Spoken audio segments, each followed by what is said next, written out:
have some more detail on this particular resolution. This is 7523 you're referring to? 7523, that's correct. Yes, so this one stems from early Project Rubel, that development project coming in, and given the large water and wastewater usage that they have, we wanted to look at doing a reevaluation of the US 33 service area and where infrastructure needs are to address future demand for water and wastewater in that area. And this contract that we're proposing here with Arcadis will have them look at that and update the master plan to account for the current flows and future projections based on that. Any questions for Mr. Wellstead? Just briefly, we are going to ask for suspension on this tonight, and you might want to give some good reasons as to why. Correct, yes, and Denise Cruz did mention, I think in her email briefly, but basically, given all the interest the Economic Development Department has and the leads they're looking for, we want to get our engineer, Arcadis, out and get them started on this a month earlier than they otherwise would be if we went 2 or 3 readings. Again, just so we can have this study and we can be able to provide those findings to the Economic Development Department, so they'll know where they need to focus their leads and can provide that information to anybody seeking a location here in the city. You want to add also that it's for about $84,000? Yes, that's correct. This contract is for $84,000 there in the legislation, but yeah, thanks Okay. for clarifying that, yes. Thanks, Stephen. Are there any other questions or discussion? Okay, Mr. James, Mr. Matlin will be your second. That is correct, and we will ask for a complete suspension tonight. Okay, thank you. Thank you. All right, moving on to Resolution 7623, a resolution to authorize the Surface Safety Director to apply for a federal aid grant through the Ohio Department of Transportation's ODOT Municipal Bridge Program to replace the bridge and approaches on the 6th Avenue Bridge over Fetters Run and to declare an emergency. Coming out of Public Works, Mr. Schoonover. Yes, so you want to come up and speak, you can. Just briefly, so this would be an explanation to the holdup we had on finishing the paving on 6th Avenue. Yep. My name is Jeff Baird. I'm the Assistant City Engineer. And during this year's paving program, the asphalt was milled off that bridge, and it was determined that the deck has severe deterioration that's migrating from the top down. It wasn't noticeable from the bottom at all. And it's bad enough that it's been determined that bridge needs to be replaced. And one mechanism of funding those is through the municipal bridge program administered by ODOT. And they'll actually pay 95% of construction costs. Well, that turns out that application for this round is due August 15th. And that's for, we'll be applying for construction years $26-27. And if we wait till the next round, it would be next August 15th, and we'd be at 27-28. So that we can keep this ball rolling and get our name in there and apply for this grant. We need to move this along quicker so we can have it in by the August 15th deadline. So are you asking for suspension? Well, they're willing to go 2 readings, but again, it's just to apply for the grant. So if we're okay with asking for suspension, since it's just to apply for a grant, I will ask for that so we can get it done. I guess then the question is, so we're talking 26, 27 funds, so we're saying the bridge is good until then? Yes, as of right now, we may monitor it a little bit more often. And right now, we're working on doing a load rating. There's a good chance that bridge will be load rated. But I believe it, barring anything unsuspected happen, it should last until then, but it may end up being load rated. Okay. So, Mr. James would be my second, then I'll switch from 2 readings to ask for suspension. I will second that, yes. Could I ask a quick question? Sure. The structure is all concrete, is that correct? Underneath? Yeah, it's concrete abutments, and the top is also precast concrete box beams. Okay. Any other questions or discussion? Okay, Thank you. All right, Resolution 77-23. A resolution to appropriate from the unencumbered balance and amend the certificate of appropriations with the county auditor, increase receipts, and complete a fund-to-fund transfer in the Stormwater Sewer Fund and in the Stormwater Utility Reserve Fund. Coming out of Water Pollution Control, Mr. James. Thank you, Vice Chairman Kreitz. I'm going to have Stephen Wellstead give us a little more detail on this, please. Yeah, the reason for this legislation I brought before you is the East Main Street Sewer Separation Project. We're about to get into final design on that in our engineer. And we have legislation before you currently to authorize that contract up to $450,000. So looking in the 6019 fund, which is where the stormwater improvement funds, we use that fund to pay for these sorts of improvements. We do not have the money in there currently to pay for that entire contract. So again, the primary funds from this $500,000 transfer will be put into account where we'll go ahead and pay for that contract that hopefully will be approved here shortly. And so 488 of the 500 will be put in that account. There is 12,000 in here that's just going to make up for a transfer really that I had to do, a line-to-line transfer that I had to do for an unexpected expense that I didn't budget for in the right account earlier this year. So two uses for that, but again, the bulk of it will be for that project. Are there any questions for Mr. Wellstead? Okay, Mr. James. Yes, I'll ask Mr. Matlin to be the second on that, and this can actually go for a full 3 readings. Thank you. Thank you. All right, Resolution 78-23, coming out of Economic Development, a resolution authorizing the City of Lancaster to apply for supplemental community housing impact and preservation lead abatement program CHIP funding from the Ohio Department of Development. Mr. Ailes. Yes. Thank you. Good evening, everyone. I am Linda Berge-Disser. I am the Director of Community Development. I also am in charge of grants for the city, and happy to do that. So this is an opportunity for this is a state program, the Community Housing Impact and Preservation Program, also known as CHIP.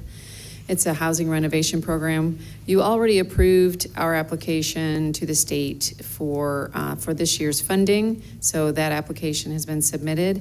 And then just recently, we were told about this, or we received the notice of this funding available. So it's supplemental funds to the CHIP grant. It's only available to CHIP grantees. So if we don't get the CHIP grant, we won't be eligible, but we do have to apply. So this is for lead abatement, and it is basically to stretch our CHIP grant. So whatever homes we do renovate, if there is lead or other health hazards that the supplemental funds will cover, we'll have additional funds to do that. Okay, and you're asking for suspension? I am, because the deadline is so soon. It has a deadline before council meets again, so. Okay. And I think you're up on the next one, too. I am. Oh, no. Jump ahead, I'm sorry. Ms. Teener, you had questions? Go ahead. Oh, okay. You want to go ahead and go through the next one, and we'll ask the questions all at once. Sure. So this one is the Central Ohio Rural Planning Organization, also known as CORPO, which is part of MORPC, the Mid-Ohio Regional Planning Commission. And these are funds we received last year and that we used for the roadway on South Broad Street when we did the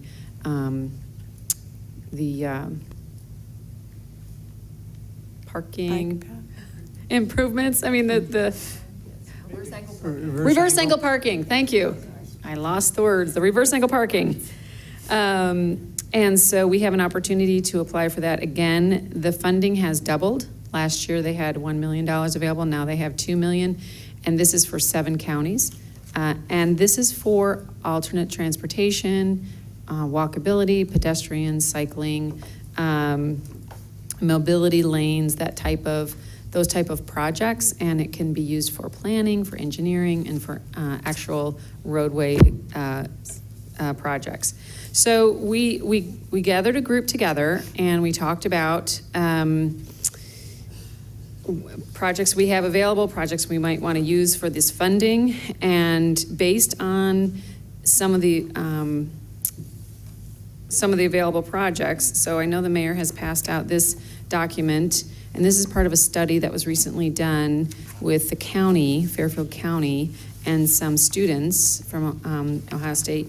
And it has several suggestions and ideas on alternative transportation in Lancaster based on the focus group that they held. And you'll see on page 64, this is a topic that we've heard a lot from residents, and we have not had a way to really address it.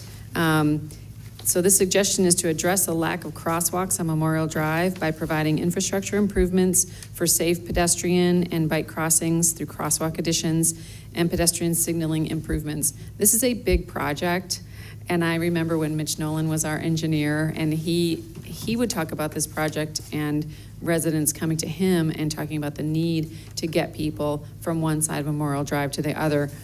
And he would just talk about the size of the project and the cost of the project. And it's an important project, and we need to start somewhere.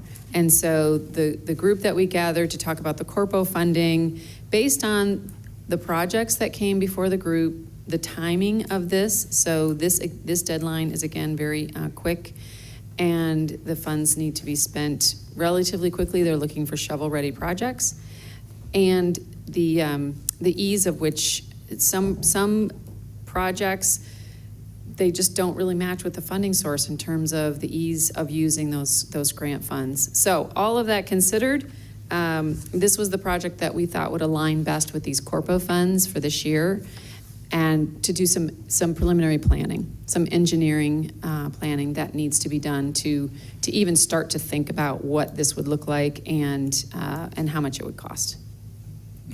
Okay. So to be clear, the announcement came out on July 7th, and the application's due August the 11th, and we don't meet again until August the 14th. So we're going to ask to suspend again tonight. Ms. Teener, you had some I questions? did want to ask, with these projects right there, are you having to hire more staff for any of these? No.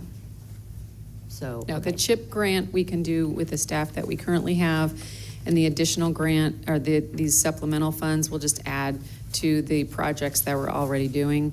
And then with this Corpo funds, this is really our department doing the application, but once the funds come in, this would be an engineering project.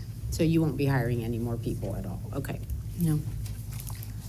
Does anyone else have any questions for Ms. Disser on 78 or 79? I think it's important. We also, there's matching funds required for this grant, right? Thank you for We the didn't mention that. clarification. Yeah. Yes, there are matching funds. And we were going to take those funds from the $150,000 that we set aside for exactly this kind of thing, so. Yeah, it's a 20% match. So if we apply for roughly a seventh of the funds available, that's roughly a $280,000 to $300,000 ask. And so with the 20% of that would be what we would have to come up with for a match, $60,000. So. Anything else? Good point. All right, thank you. Thank you. Thanks. All right, moving to, I'm sorry, Mr. Ailes, Mr. Schoonover will be your second? Yes. Okay, thank And we'll you. be asking for suspension. Got that? All right, ordinance 15-23, coming out of water pollution control, an ordinance to enter into temporary construction easements and a permanent general utility easement with Craner Acres LLC for the lateral D trunk sewer project and declaring an emergency. Mr. James. Thank you, Mrs. Kreitz. I'm going to invite once again Stephen Wellstead to the podium to discuss this briefly. Yeah, so the lateral D trunk sewer project, this will be phase 2 of this project. We'll run along lateral D, extending from Wilson Road at the downstream end all the way to Mill Park Drive. And as a result of this project, we will be able to abandon the existing pump station along Rockmill Drive, which is essentially at capacity with the startup of the Project Rural site, and in conjunction with the sister project, the Campground Road Pump Station project, increase capacity and allow for increased usage and future users out of the site comfortably. And most of the length of this project does run through the Craner property, so we reached out to them to acquire this easement and have come to terms, and again, obviously, this is asking for approval of that. And I will note that this is another one we're asking for one reading on. The project, lateral D trunk sewer, is over a $7 million project, and the only way we can fund it is through a water pollution control loan fund through Ohio EPA and OWDA. And in order to get the loan, stay on track for the loan, which is scheduled for August, we do need to have the easement in place and signed and agreed to by the end of this month. And again, since the next meeting won't be until mid-August, that's why we're asking for one reading on that. Okay.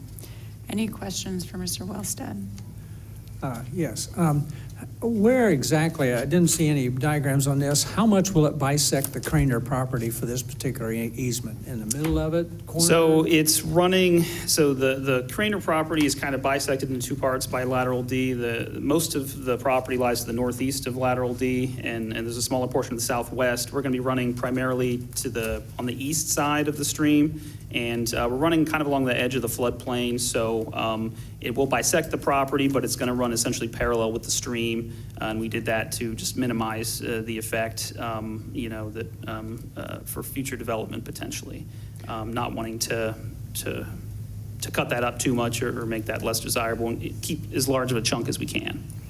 Just as a percentage, 60% one side, 40 the other, how would you break that up? Off the top of my head, 80-20? 80-20? 70-30. Something like 70-30? that, yeah. Okay. Yeah, and I know one of the terms of the easement was the Port Authority granting an access easement for the southern portion, the southwestern portion, I'll call it, the Right. site, which again is kind of cut off from the rest of the site by lateral D, and is not directly accessible from Wilson Road without a bridge of some sort crossing that stream. So Okay. as part of the agreement, they will get an access easement so that southwest portion can be marketable as well.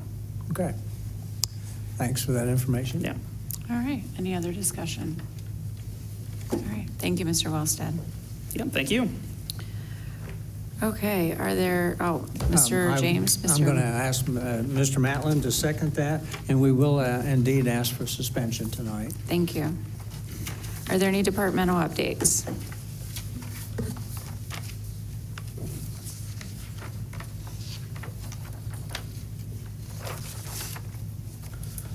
I would like to give a departmental update. So the Community Development Department was previously located on the second floor of City Hall. We are now on the first floor, and we are ready to have an open house. And so we're having it as part of Art Walk, since we'll have so many residents downtown for Art Walk on Friday. And because City Hall is open to the public with art from the local schools in the main entryway, we thought we would just invite people to come on down the hall, come through the door, and view our new office. So I hope you will be some of those people. We invite you on Friday, 6 to 9, to come down to Art Walk and come to City Hall to see the art and come to see our new office on the first floor of City Hall. And then I just want to take a minute and talk about the importance of planning for the things that we may need grant money for.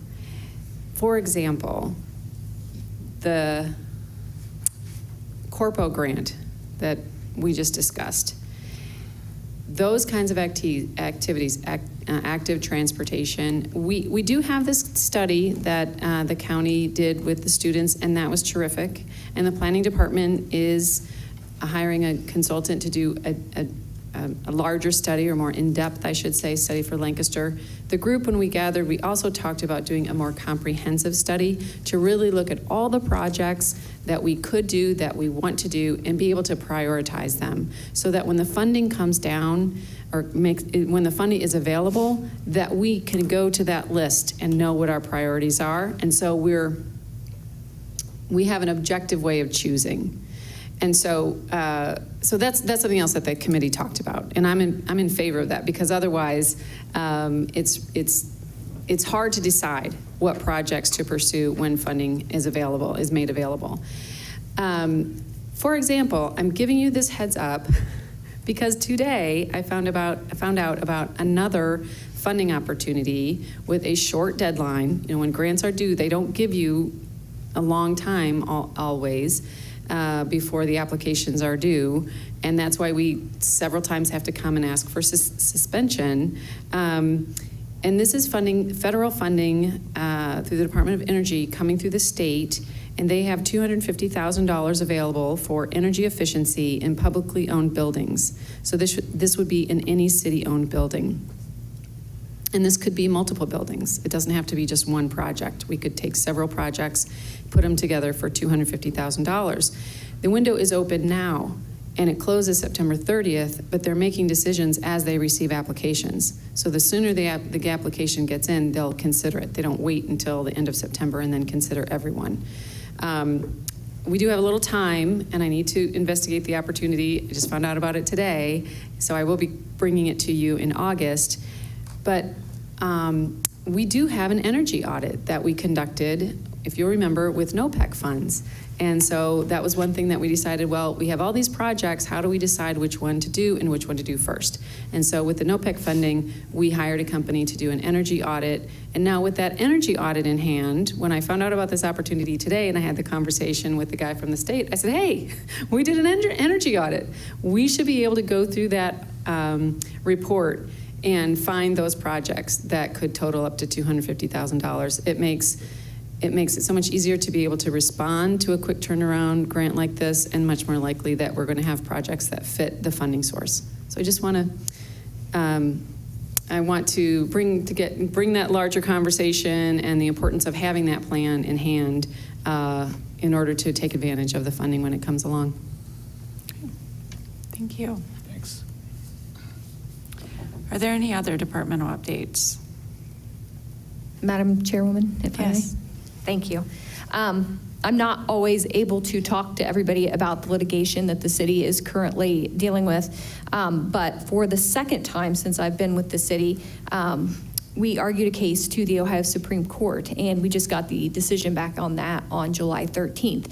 And because it's a criminal law matter, it is a matter of public record, and so I can share that with everybody. And so I just wanted to let you know that our Family Violence Unit prosecutor, Joe Sabo, argued before the Ohio Supreme Court back on March 21st, 2023, based on a criminal case where a defendant by the name of Stalder was convicted of sexual imposition.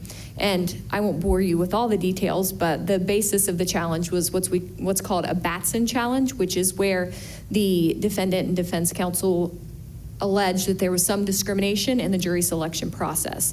And so Mr. Stalder was convicted. It went to the Fifth District Court of Appeals, who agreed with Mr. Stalder and his counsel.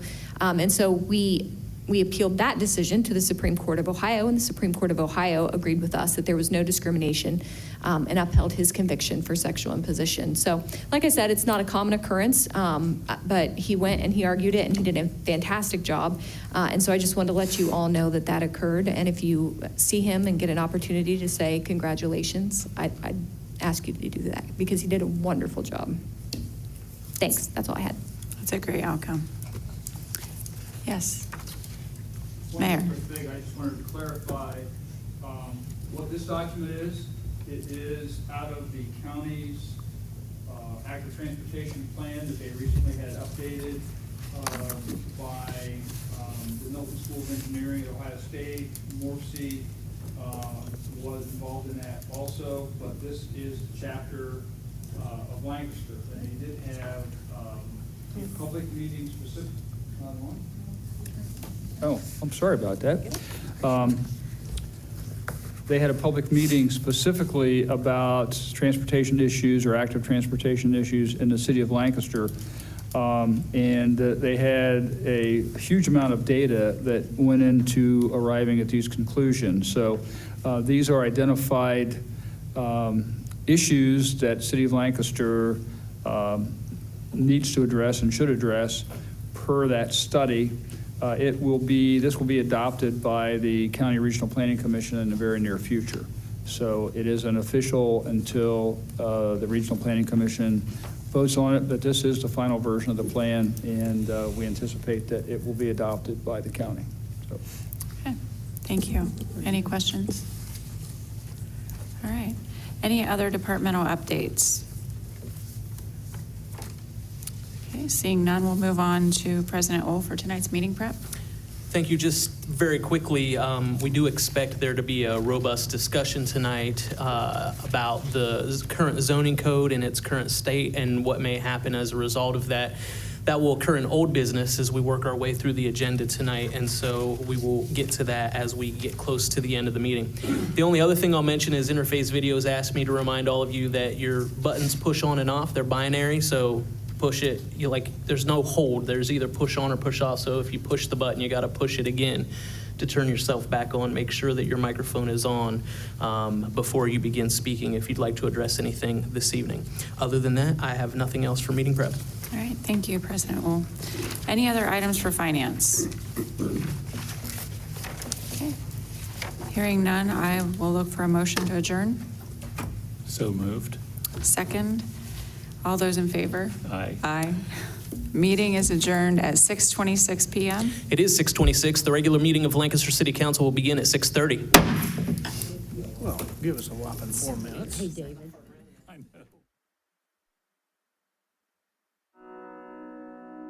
The Frankie Smith Funeral Home and Crematory in Lancaster and the Johnson Smith Funeral Home in Baltimore have a long and wonderful history of serving our community.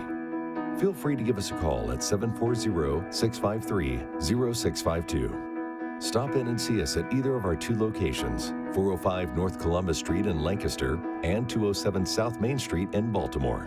Respect for tradition, regard for change. Hi, I'm Mike Shook with the Ohio Glass Museum. Our museum was established to reflect the importance of the glassmaking industry in the history of Lancaster and Fairfield County.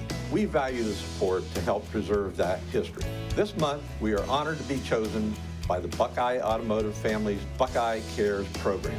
Buckeye Cares will make a generous donation with every car they sell. Thank you, Buckeye family, for helping the Ohio Glass Museum.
Guys, and join me in a word of prayer.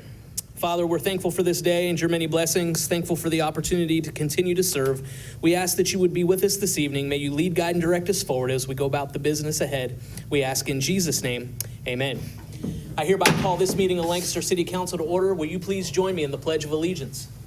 I pledge allegiance to the flag of the United States of America and to the republic for which it stands, one nation, under God, indivisible, with liberty and justice for all. Thank you.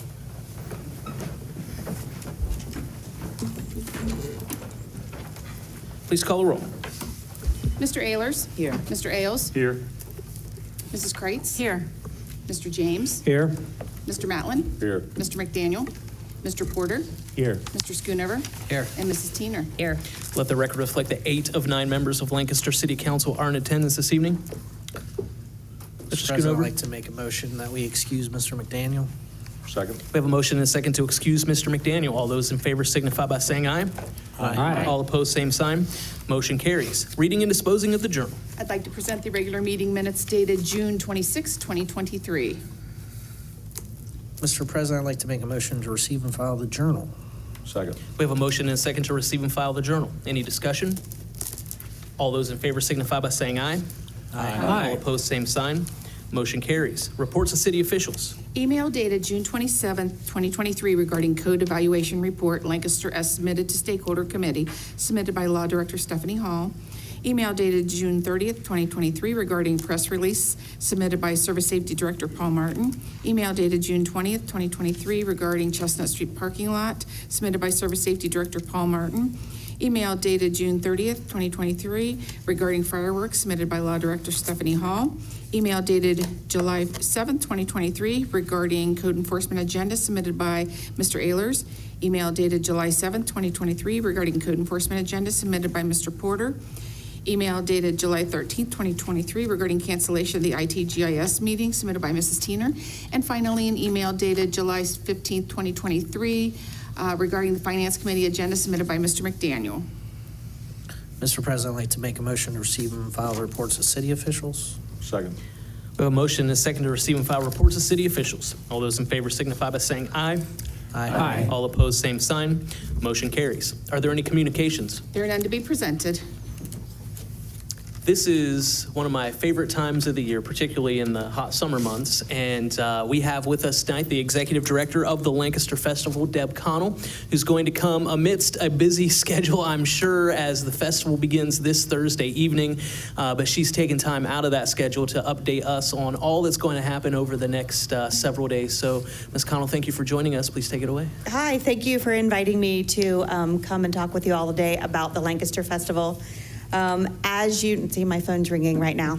Sorry, Steve Rosenberg, I can't answer the phone right now. I'm busy. You know, every year when the festival kicks off, it's a different feel in the community. There's electricity everywhere, and that's what we're walking into this week.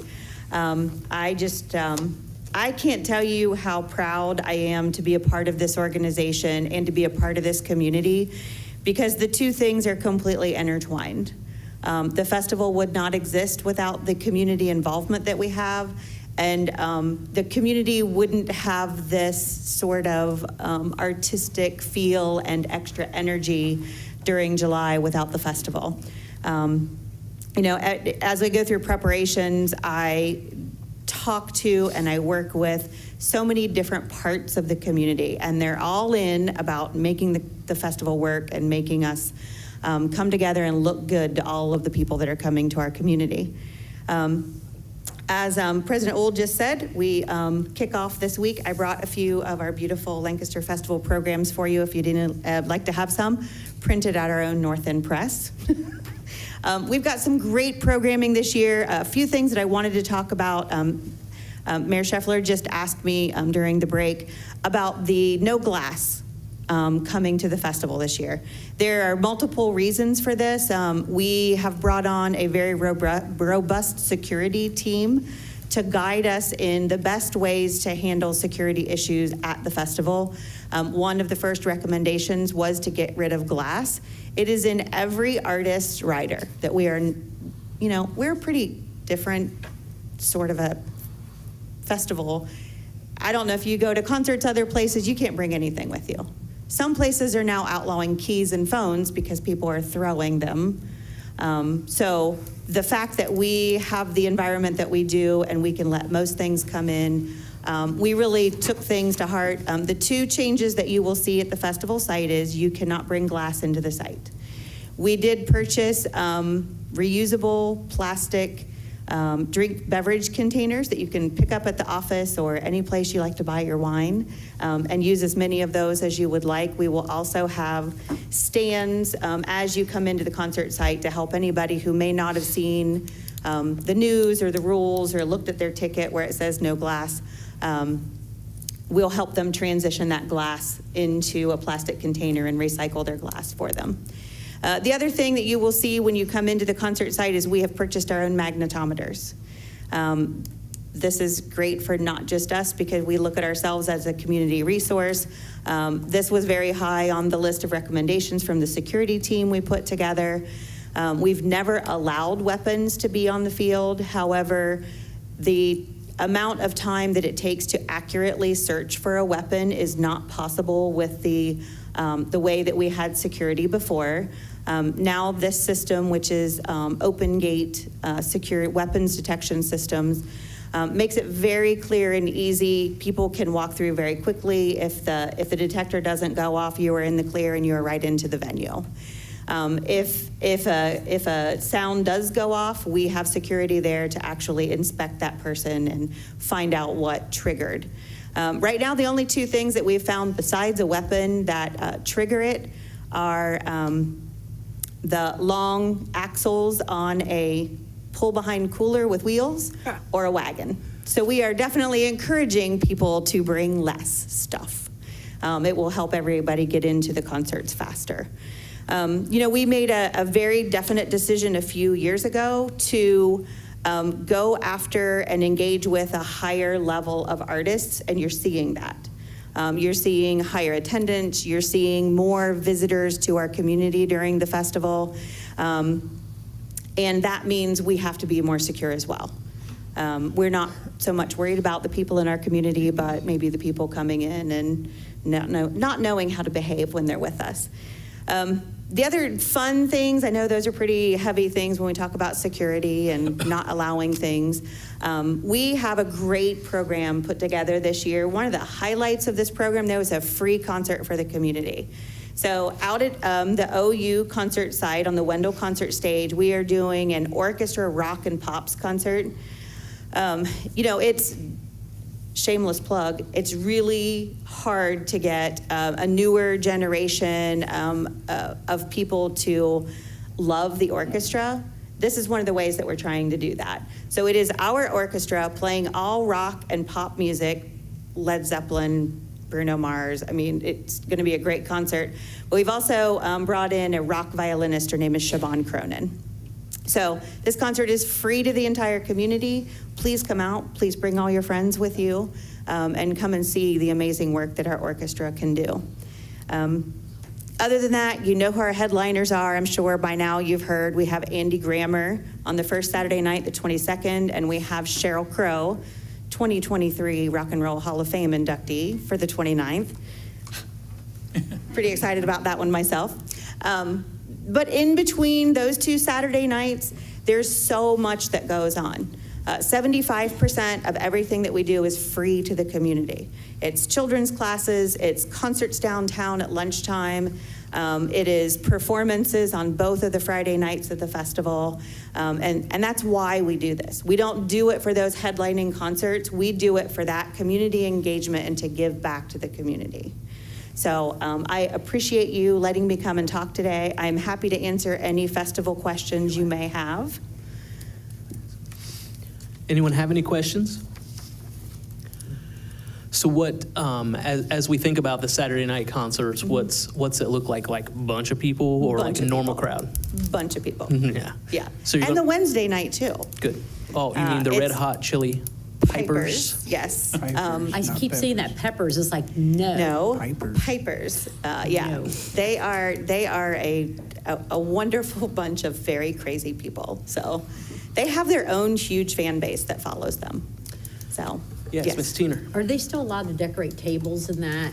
You can decorate your table, sure. We are not having an official table decorating contest this year. Oh, so people can still come and decorate Sure, tables, absolutely. okay. But the reason that we're doing that is to try to encourage people to bring less with them. Okay. You know, anything you bring in to decorate your table with, we have And to. everybody can still we have bring to in their serve it. platters of food and all Oh, that. absolutely. That's all Yes. still okay. Yeah, just make sure that everything Not is not on glass. in a glass container. Yeah. Other questions? The other one thing that I wanted to let all of City Council and the mayor know is we were awarded a grant from the State of Ohio Arts Economic Development Grant just recently for $183,000. Oh, great. So the festival is in good shape going forward. That's great. Well, I think we're all excited. Yes, Mr. James. It's not so much a question as, Sure. I am privileged this year to be a volunteer again. Great. I'll be supplying one of my antique tractors to help pull the Surreys. We love that. Our antique tractor club actually participates pretty heavily every year. Yes, they do, every year.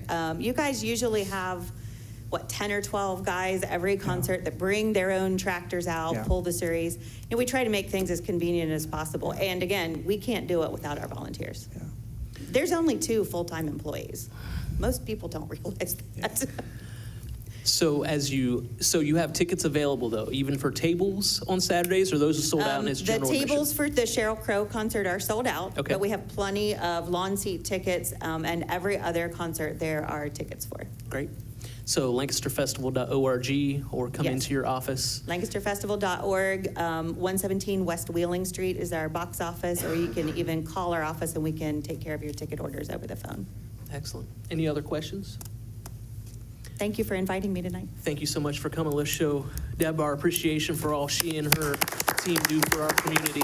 Thank you. All right, are there any petitions or memorials? Also, please don't feel the need to stay if you'd like to go. We know you've got things going on, Deb, so yeah, feel free to head on out. Petitions or memorials? There are none to be presented. During this time, Lancaster City Council sets time aside to allow the voters and taxpayers of the city to address us on any item or issue they would like. Is there anyone who would like to address Lancaster City Council this evening? I see you coming, sir, and so I'll mention the rules very quickly. First, come on forward. You can state your name and address for the record. Sign in with the same at the end of your comments. Per the rules of council, we ask that you would keep your comments to 5 minutes or less. In addition, this isn't a question or answer time. During this time, City Council will not answer questions, but may choose to do so at a later time during the meeting. With that, feel free to go ahead with your comments, sir. Thank you, President Lowell, members of council. My name is Kenneth Ehlers, the Executive Director of Habitat for Humanity of Southeast Ohio. I'm here today to talk about some of the changes to the zoning and some concerns we have. I want to start out by saying that city administration and staff have been nothing but supportive of the Habitat mission as we have sought to increase the number of affordable homes that we've built and continue to build in the city of Lancaster. However, our job as affordable housing providers to advocate for affordable home ownership both now and in the future. And part of that is why I'm here today. While a lot of the proposed zoning code is great and we're in support of it, we have particular concerns about the architectural requirements for residential housing. And I really want to touch base on 3 elements as to why we're concerned about those. One of those is cost.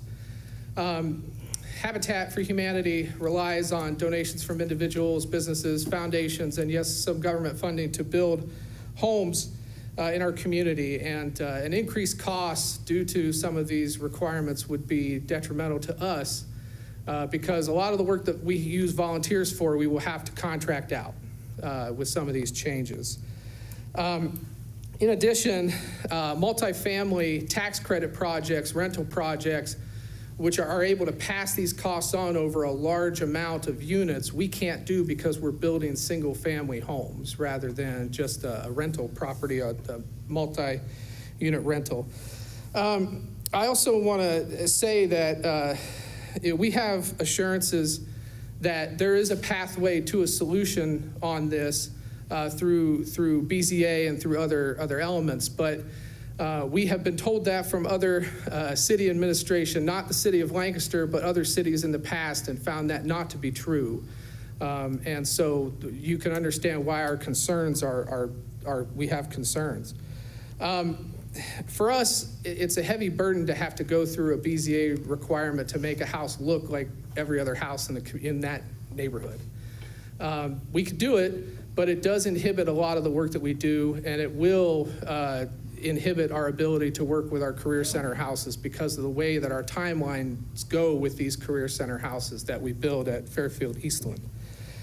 In addition, again, I'm not saying that this city administration would do this. In fact, I'm convinced that they won't, or I don't think that any administration in the near future would do this either. But there is a potential for these type of zoning changes to dissuade people from supporting affordable housing in the future. And I'm not saying that might happen. I'm just saying there's a possibility.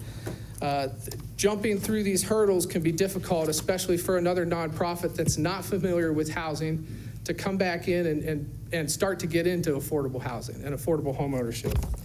In addition, we have had issues where we have been told that the BZA will allow a variance, and come to find out they didn't. And that creates a huge burden for us in terms of our ability to build homes. That's to say if these are passed, we won't stop building in the city of Lancaster. It's just going to make our lives harder. Again, I'll reiterate that we've had nothing but support from the city administration. We don't feel like there's going to be any administration or staff that are going to say they don't like Habitat or anything like that. This is not about that. This is about addressing concerns about affordable home ownership in the future. And I thank you for your time and for the work that you, the city administration, and the staff do to make Lancaster great. Thank you. Thank you, Mr. Ehlers. If you don't mind to just sign in there for us. Is there anyone else who would like to address City Council this evening? Yes, sir.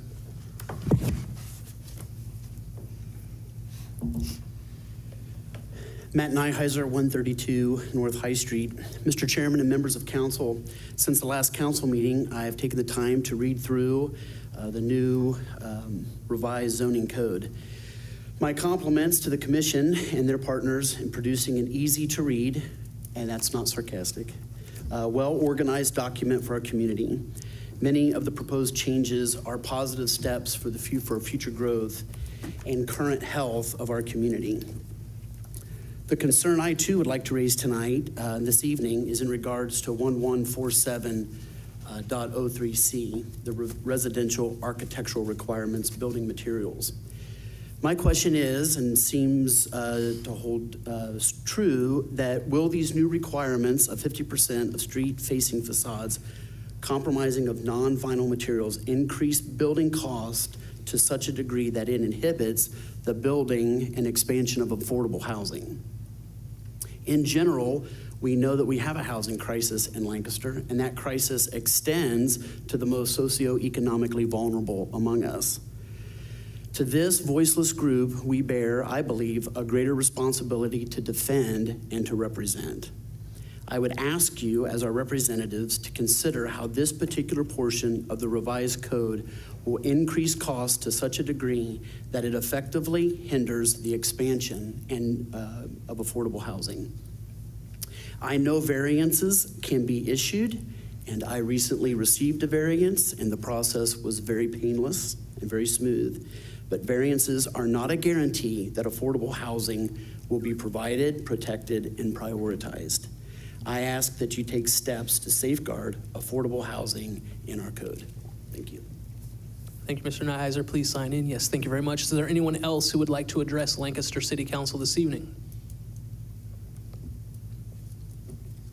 Seeing none, we will say thank you to each of you for joining us tonight, and we'll move on in the agenda.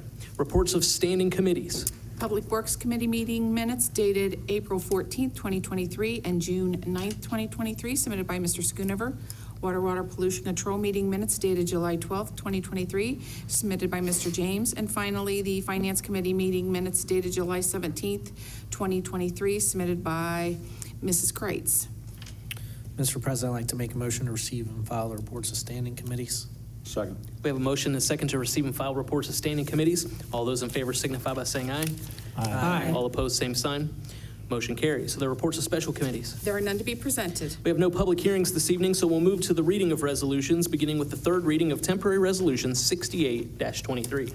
A resolution approving the City of Lancaster's fiscal year 2023 Community Development Block Grant Annual Action Plan and Statement of Objectives, and authorizing their submission to the U.S. Department of Housing and Urban Development, offered by Mr. Ailes and seconded by Mr. Schoonover. Mr. Ailes. Mr. President, I move that council pass and engross and enter upon the written record resolution temporarily numbered 68-23. Second. We have a motion and a second to pass, engross, and enter upon the written record temporary resolution 68-23. Discussion, Mr. Ailes. I'd like to point out that I think there is one very unique thing that Linda did with this piece of legislation, and she got community input. She went to the trouble of assembling a group of people that came in and gave her what I believe is expert advice on where these monies should go. And I don't know that that's ever happened before, but I compliment her on doing that. And if you look down the list, I think they hit them all. I think that, we're asking for $511,000, and it's spread throughout the community. And I think that's the main emphasis, that's the idea. So I wanted to compliment her on that. Thank you, Mr. Ailes. Further discussion on the motion to pass. Please call the roll. Mr. Ehlers? Yes. Mr. Ailes? Yes. Mrs. Kreitz? Yes. Mr. James? Yes. Mr. Matlin? Yes. Mr. Porter? Yes. Mr. Schoonover? Yes. And Mrs. Teener? Yes. Temporary resolution 68-23 passes 8-0. We now have second reading on a series of resolutions, beginning with temporary resolution 71-23. A resolution authorizing the Service Safety Director to advertise for bids for the Fetters-run Ohio University Lancaster Stream Restoration Project, offered by Mr. James and seconded by Mr. Matlin. Mr. James. Thank you, President Knoll. This is the second of three readings.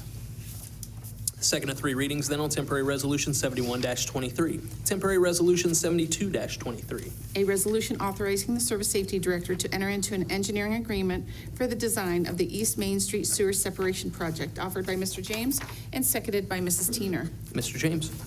Thank you, President Knoll. At this time, I would like to make a motion that council suspend its rules and waive the third reading of temporary resolution numbered 72-23. Second. We have a motion and a second to suspend the rules and waive the third reading of temporary resolution 72-23. Discussion, Mr. James. Just as a brief reminder, this is for the engineering design of this particular project in the amount of not to exceed $450,000.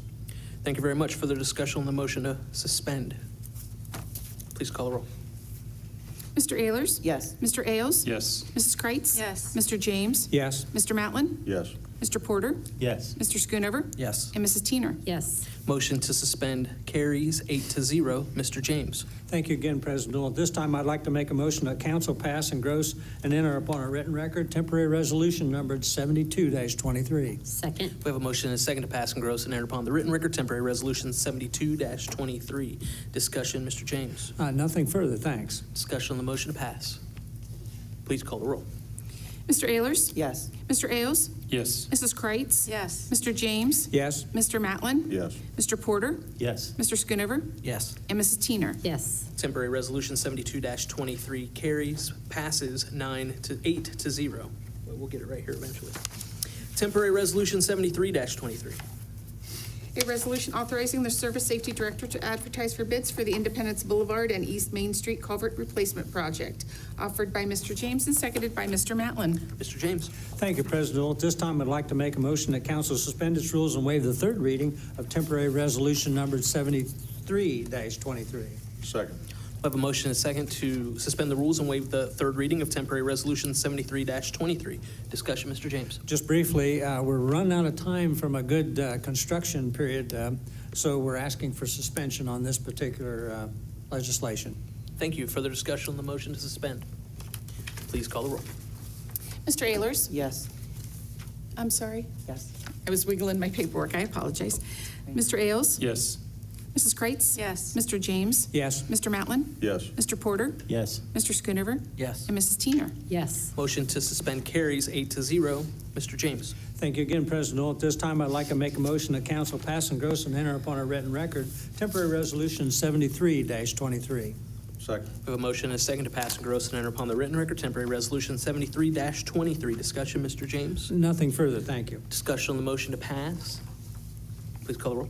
Mr. Ayers? Yes. Mr. Ailes? Yes. Mrs. Kreitz? Yes. Mr. James? Yes. Mr. Matlin? Yes. Mr. Porter? Yes. Mr. Schoonover? Yes. And Mrs. Teener? Yes. Temporary resolution 73-23 passes 8-0. Temporary resolution 74-23.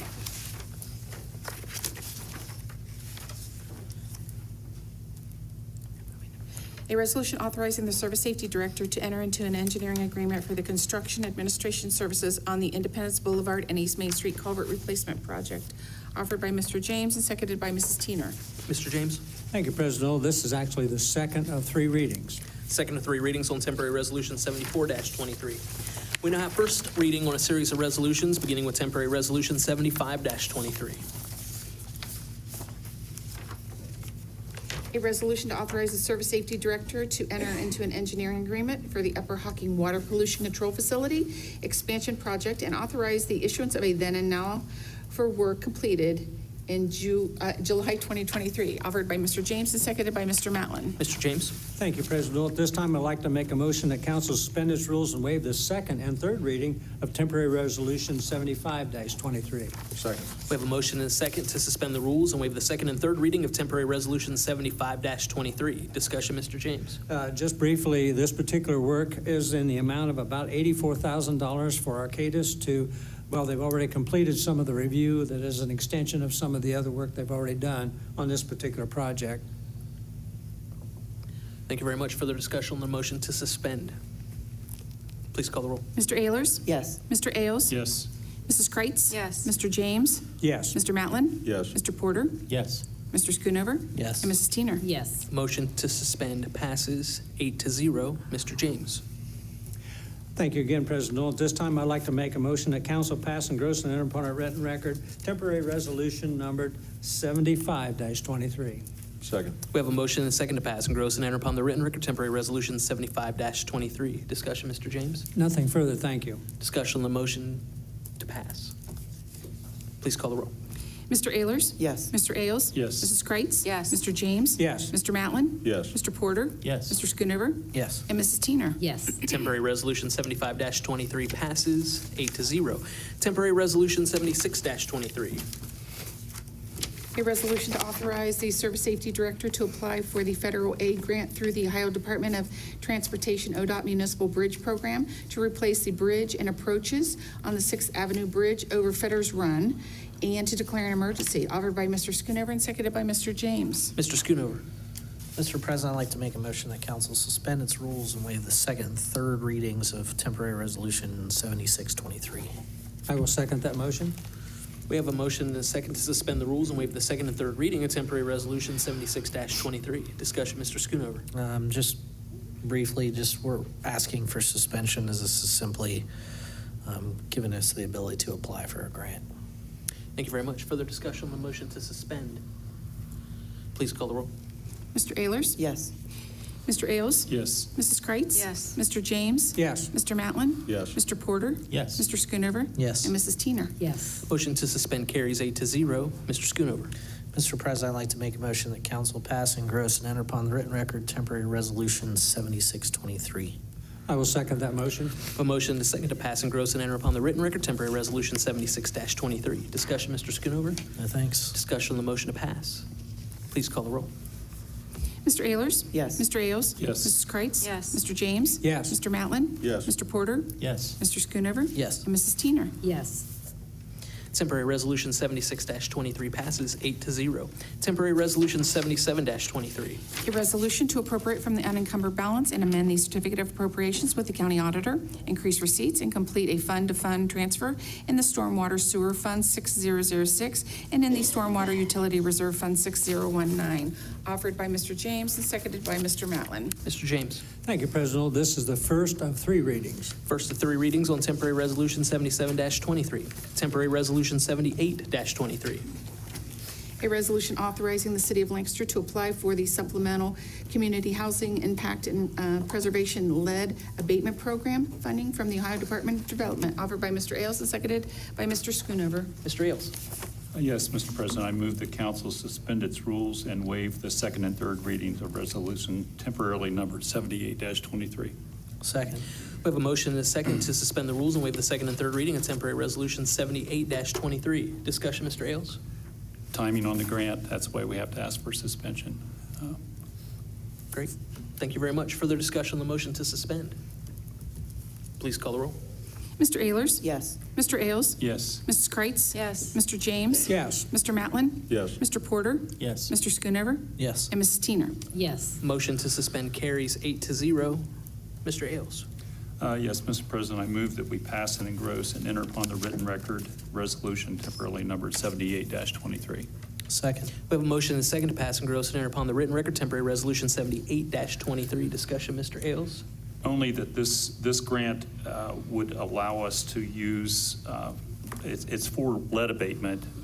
If they uncover lead in the remodeling or of a house, then they don't have to use up the funds to remodel the house to take care of the lead. They can take care of the lead with the other funds. So I think it's important. Thank you very much. Further discussion on the motion to pass? Please call the roll. Mr. Ayers? Yes. Mr. Ailes? Yes. Mrs. Kreitz? Yes. Mr. James? Yes. Mr. Matlin? Yes. Mr. Porter? Yes. Mr. Schoonover? Yes. And Mrs. Teener. Yes. Temporary resolution 78-23 passes 8-0. Temporary resolution 79-23.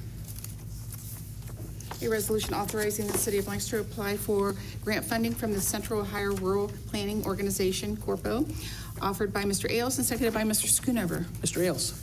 Mr. President, I move that we suspend council's rules and waive the second and third readings of resolution temporarily numbered 79-23. Second. We have a motion and a second to suspend the rules and waive the second and third reading of temporary resolution 79-23. Discussion, Mr. Ailes? Applications are due August the 11th, so we have to suspend. Very good. Further discussion? Please call the roll. Mr. Ayers? Yes. Mr. Ailes? Yes. Mrs. Kreitz? Yes. Mr. James? Yes. Mr. Matlin? Yes. Mr. Porter? Yes. Mr. Schoonover? Yes. And Mrs. Teener. Yes. Motion to suspend carries 8-0. Mr. Ailes? Mr. President, I move that council pass and engross and enter upon the written record resolution temporarily numbered 79-23. Second. We have a motion and a second to pass and gross and enter upon the written record temporary resolution 79-23. Discussion, Mr. Ailes? Nothing further? Discussion on the motion to pass. Please call the roll. Mr. Ayers? Yes. Mr. Ailes? Yes. Mrs. Kreitz? Yes. Mr. James? Yes. Mr. Matlin? Yes. Mr. Porter? Yes. Mr. Schoonover? Yes. And Mrs. Teener. Yes. Temporary resolution 79-23 passes 8-0. Are there any further resolutions to come before Lancaster City Council? If not, we'll move to the reading of ordinances, beginning with the second reading of temporary ordinance 14-23. An ordinance to repeal and replace Lancaster Codified Ordinance Part 11, Planning and Zoning Code, Title III, Zoning and Property Restrictions, Chapter 1121 through Chapter 1161, including Appendix B and C of the Codified Ordinances of the City of Lancaster, offered by Mr. Ayers and seconded by Mr. Ailes. Mr. Ayers. Second of three readings. Second of three readings with a noted public hearing on August 14th at 6:30 in council chambers. We now have first reading on a series of resolutions, beginning with temporary ordinance 15-23. Oops, I'm sorry. An ordinance to enter into a temporary construction easement and a permanent general utility easement with Craner Acres LLC for the lateral D trunk sewer project and declaring an emergency, offered by Mr. James and seconded by Mr. Matlin. Mr. James. Thank you, President. At this time, I'd like to make a motion that council suspend its rules and waive the second and third reading of temporary ordinance numbered 15-23. Second. We have a motion and a second to suspend the rules and waive the second and third reading of temporary ordinance 15-23. Mr. James? Briefly, this ends the negotiation with the particular property owner, so this project actually can proceed. And that's the reason we're asking for suspension tonight, so the project can actually proceed. Thank you very much. Further discussion on the motion to suspend. Please call the roll. Mr. Ayers? Yes. Mr. Ailes? Yes. Mrs. Kreitz? Yes. Mr. James? Yes. Mr. Matlin? Yes. Mr. Porter? Yes. Mr. Schoonover? Yes. And Mrs. Teener. Yes. Motion to suspend carries 8-0. Mr. James? Thank you, President. At this time, I'd like to make a motion that council pass, engross, and enter upon the written record temporary ordinance numbered 15-23. Second. We have a motion and a second to pass and gross and enter upon the written record temporary ordinance 15-23. Discussion, Mr. James? Nothing further, thank you. Discussion on the motion to pass. Please call the roll. Mr. Ayers? Yes. Mr. Ailes? Yes. Mrs. Kreitz? Yes. Mr. James? Yes. Mr. Matlin? Yes. Mr. Porter? Yes. Mr. Schoonover? Yes. And Mrs. Teener. Yes. Temporary ordinance 15-23 passes 8-0. Are there further ordinances to come before Lancaster City Council this evening? If not, we're going to move into unfinished business. As we move into unfinished business, I just want to lay out a few of the rules of council that some members perhaps aren't familiar with. This is a less formal part of city council, and yet in order to have an orderly discussion, we will impose the rules of council. A member can gain the floor for a maximum of 5 minutes. After that time, other members will have opportunity to speak to that particular item or issue. They also will have 5 minutes to do so. Not until everyone has had the opportunity to speak to the item or issue once can someone speak again on that. So we'll go around. Should you choose to speak, you'll have opportunity to do so. If you don't choose to do so, you do not have to, but until everyone has had that opportunity, you cannot speak to the item or issue again. With that, we will open it up tonight to ask if anyone has unfinished business that they would like to discuss. Mr. Ayers. Sorry.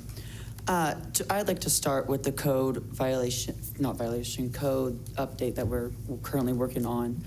I was tonight prepared to offer one of two amendments. However, after speaking with the clerk, I was informed that we would have to reschedule the public hearing, which then might impact some planned developments within the city. So I'm okay with staying on amendments until the next meeting. However, in reviewing all the amendments and thinking of what amendments might best help this code, to myself and through some of the conversations with what I would call interested parties, it's clear to me one of two amendments would work. One being we simply make section 114703 a preferred section, and you just take out all the requirements. I know we were provided a possibility of that. It just needs a few critiques, and the title being changed and the actual section number in the amendment was wrong. So I personally prefer making it a preferred section, because if we remove it, we're just going to remove it and bring it back at a later date, which is the second option. I believe if we remove it and try to bring it back, we're going to go through code enforcement, which is my committee, which Councilman Porter and Councilman Ailes sit on. We are glad to schedule as many extra meetings as we would need to figure that out and hammer out some new details. I just believe in taking it out and trying to bring it back. It's just the same argument that we'll have again, that we don't really agree that there should be requirements. You change certain sections of it and it makes it better, but it's still not something I personally would be willing to support. And so for those reasons, I personally would ask and like to see where everyone else is at in just changing it from required to being preferred. Okay, thank you, Mr. Ayers. Anyone else like to speak on this item? Mr. James. Just briefly, I want to commend the committee that has put this together. It is easy to read, and I applaud that effort. And once again, the architectural requirements, I think, might be a bridge too far. But overall, that document is extremely good, and I support it wholeheartedly.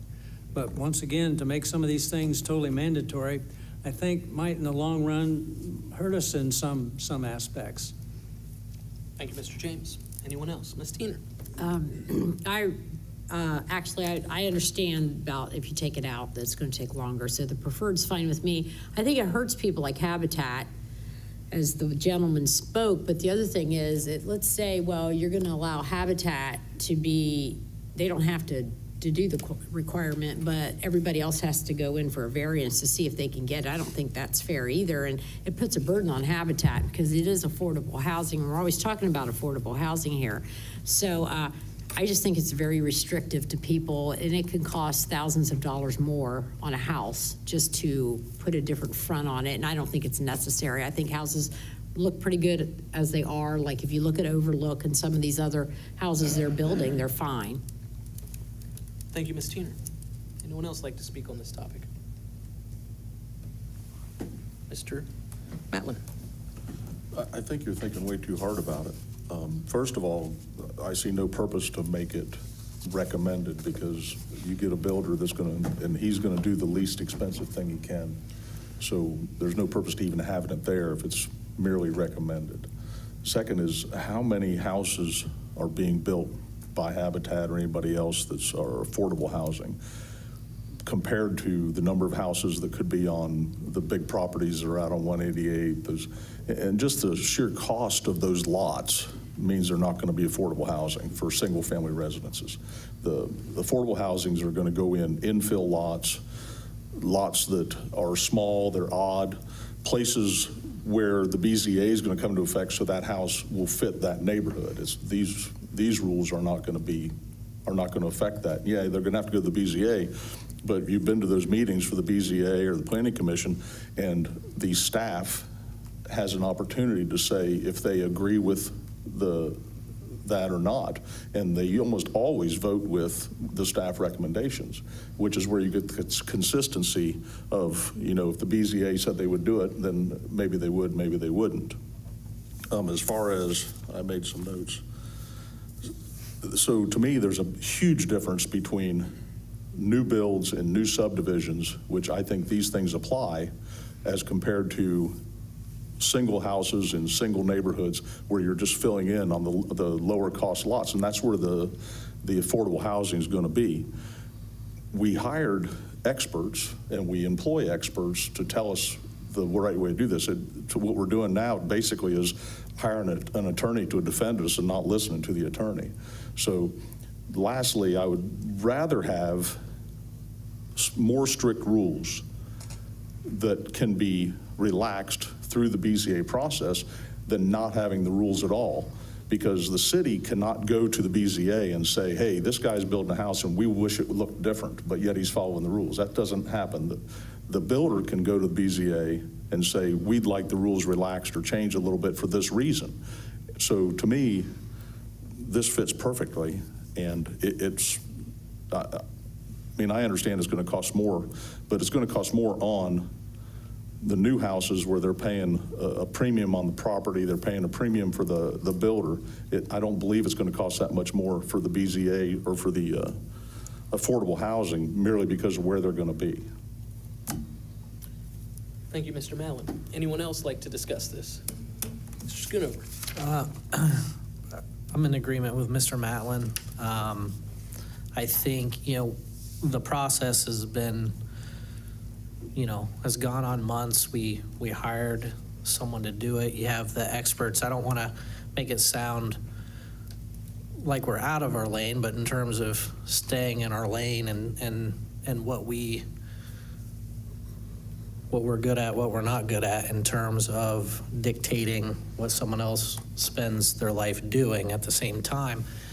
To Jack's point, the infill lots that we're talking about, those are the ones that we're going to see potential affordable housing, and those are the ones that the BZA is there for. I mean, that's easy for the BZA to look at the neighborhood and say, okay, this makes sense, so here's your variance. I spoke to a builder. He actually made a phone call to me. I think there was a number thrown out at some point. The requirements could cost $25,000 additional on a house for those. But you look at the infill lots, and you're going to build an 800 square foot, 1,200 square foot house. What is the square footage of the front facade of that house? So you're not talking about $25,000 worth of brick to cover 50% of the front of the house. Now, the reason that I think it's more important for it to be in place is, again, what Jack referred to when you're talking about larger developments, whether it's River Valley Highlands, Misty Meadows, those are, at this point, $300,000 and $400,000 houses. That's not affordable housing regardless. But if you have a developer wanting to come in and build 80 of those, that's where you want it to look a little different or upgraded, or someone mentioned a sea of vinyl. So the infill lots where the affordable housing is going to go, the BZA is perfect for that. And realistically, the builder that made a phone call to me, he was fairly happy. Number one, The BZA stuff is what he termed as agreeable. You're talking, it's $150 for a variance, or the application for a variance, right? Which also they are able to waive if you can prove hardship. Now you look at Greenfield Township, who changed their zoning code a couple years ago, they're still tweaking it because you're talking about a huge binder that we all looked at. You're not gonna have everything right up front. We have the ability to make changes to it later. So arguing back and forth over it right now doesn't seem to make sense because I know Preston did a ton of legwork and I commend that. It's just picking the one thing out of the whole thing, just, let's see how it works because we can change it from that. And it's not $1,500. Greenfield Township, it's $1,500 to apply for a variance. So I think we're in the right spot to adopt it how it is, and we have ability as council to, if we run into issues, like Habitat, I applaud that idea again. That's the last house is on South Broad Street, I think. So the front of that house, what's the square footage? So it's not adding $25,000 to a build to make it look more aesthetically pleasing than what we're talking about. So, Thank you, Mr. Schoonover. Further discussion from anyone who hasn't yet spoke on this topic? If not, we'll open it back up to those who have, if they have any other comments. Okay, Mr. Ehlers? I heard a lot about the process. In the last meeting, I had asked for the survey results. We were all provided those. In reviewing those, she got 156 responses from city residents, about 220 something general responses. 55% of those respondents said, we do not want residential requirements. That equals 0.3% of the city.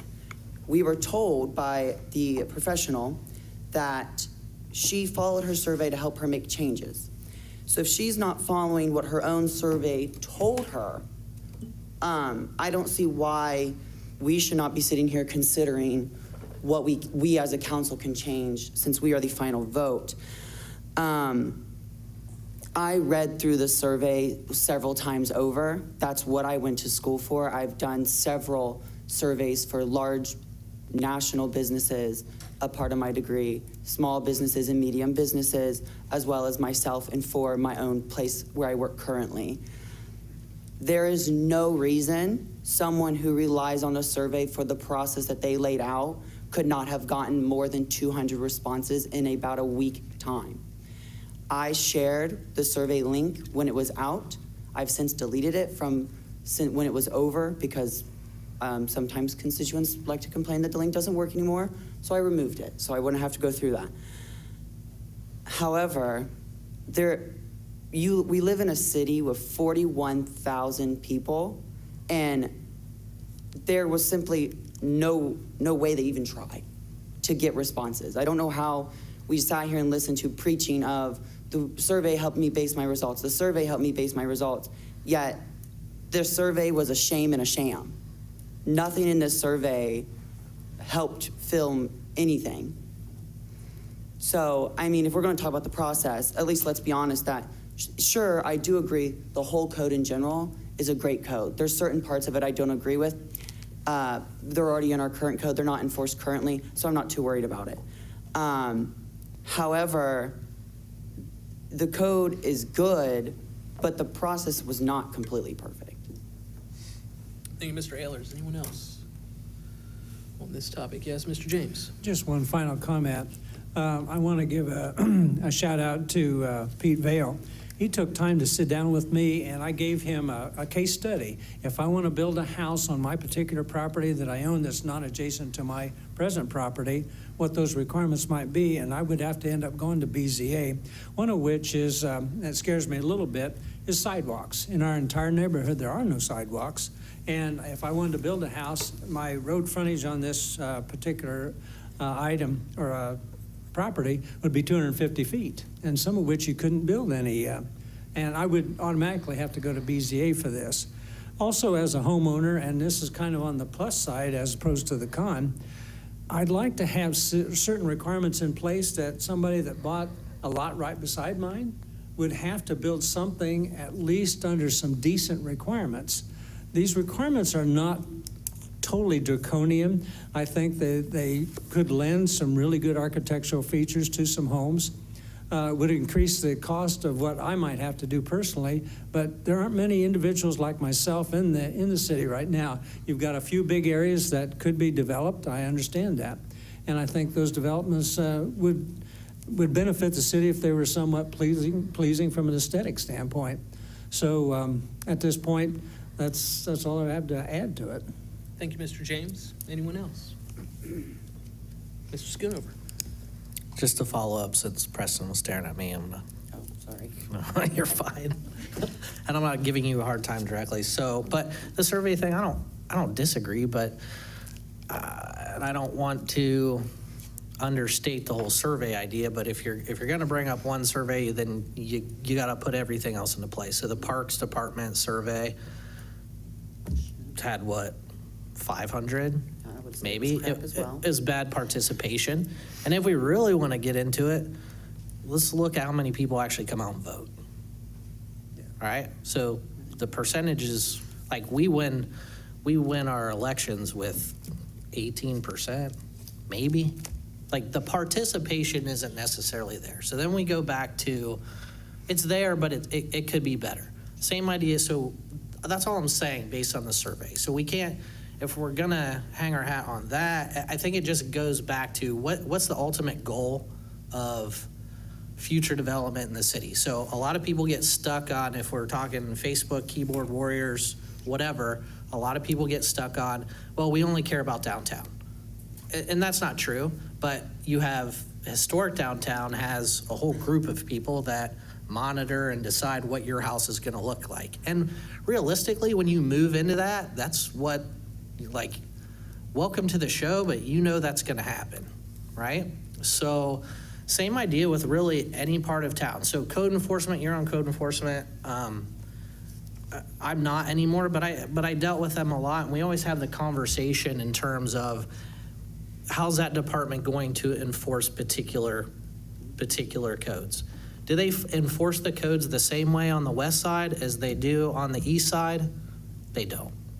Because when they try and enforce something on the west side, you have the neighborhood lives the same way, if that makes sense. So again, with the BZA giving you the opportunity to, like, if you're infilling a house lot on Harrison or Washington, because there's, I think, two that I can think of, that's definitely going to be a different situation than infilling on Wheeling Road or whatever. But I think those requirements are important. Regardless, in the survey, I don't think we can hang our hat on the survey part of it as much. But if we're looking to, again, something that we've spent 8 months working on or someone else has been, and then we're judging it like that quickly, like, I don't know. That's where I'm stuck on. That's a slap in the face, I think. Thank you, Mr. Schoonover. Yes, Ms. Tina. Yes, and going to the BZA, I know you guys are acting like, oh, yeah, go ahead and pay your $150, you're going to get it. That is not true. It says could, doesn't say will. It doesn't mean they're going to do that. And there's nothing wrong. I know you're talking about the infill houses.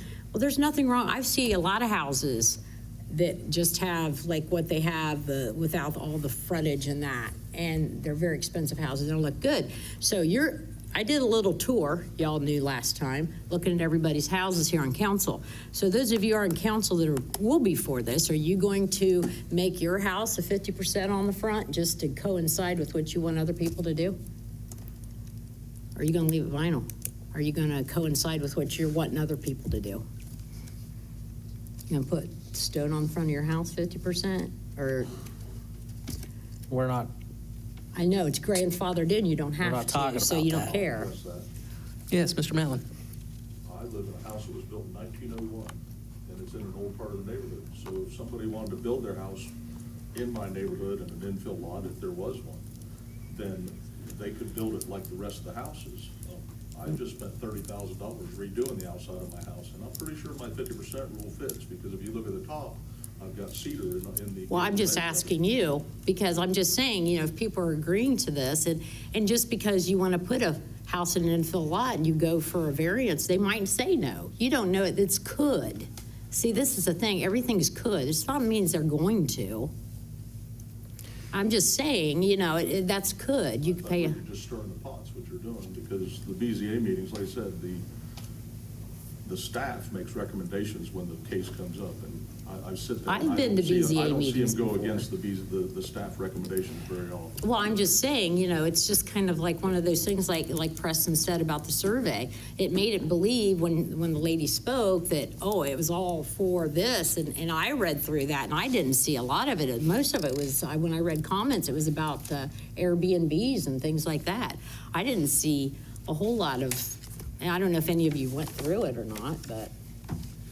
Okay, but I just didn't really see what she said that the survey said. I just really didn't get that out of it. Thank you, Ms. Tiener. Anyone else want to comment? Well, I guess, Law Director Hall, maybe you can help me out. It may come as a surprise, but I've not read the entirety of Lancaster Codified Ordinance. If one were to do that, how many times would we find a law that's what this is, that was recommended? Recommendations? Yeah.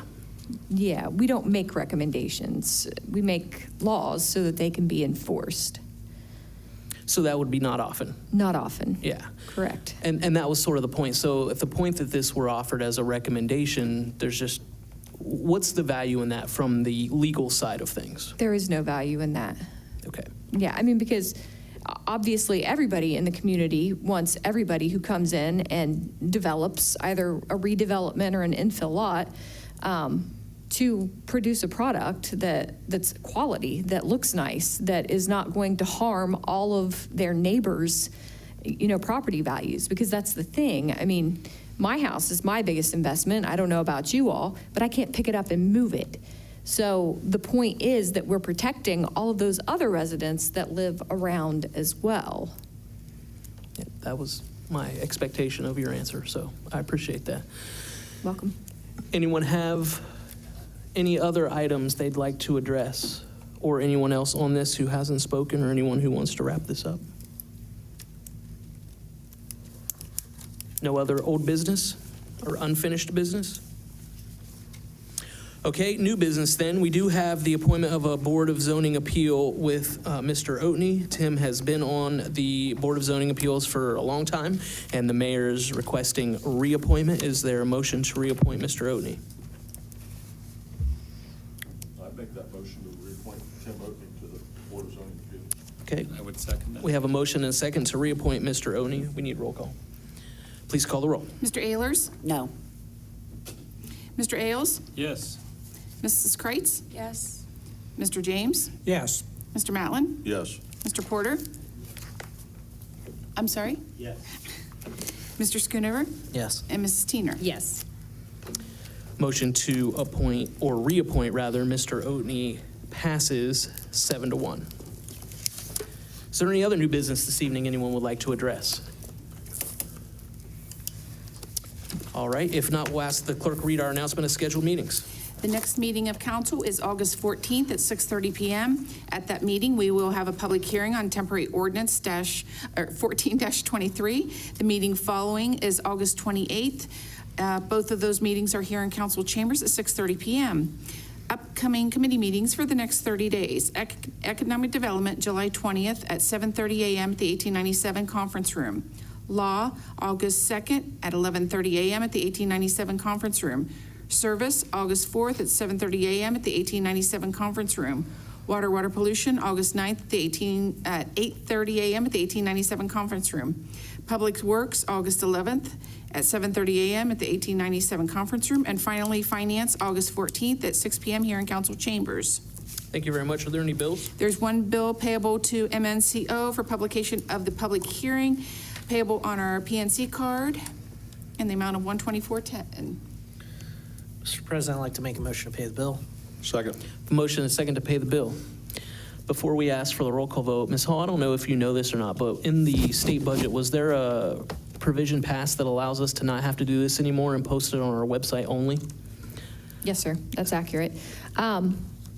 I can't give you the specifics, but yes, instead of requiring publication in the local newspaper of record, we can publish it on their website, which is significantly less expensive, as well as on the city's website, so. We still have to post it on the local paper website, though? Yes. I got you. Or there's a State of Ohio site that's supposed to be redeveloped essentially soon, where everybody has the ability to publish. All political subdivisions will have the ability to use it as like a legal notice page, essentially. Yeah. Great. All right, thank you very much. All those in favor of the motion signify by saying aye. Aye. All opposed, same sign. Motion carries. I know of no need for an executive session. A motion to adjourn is in order. Mr. President, I'd like to make that motion, we adjourn. Second. A motion and a second to adjourn the meeting.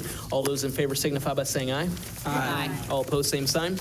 Motion carries. Thank you all very much. Please remember to sign your legislation and go and attend one of the many festival events over the next 2 weeks. Have a great week.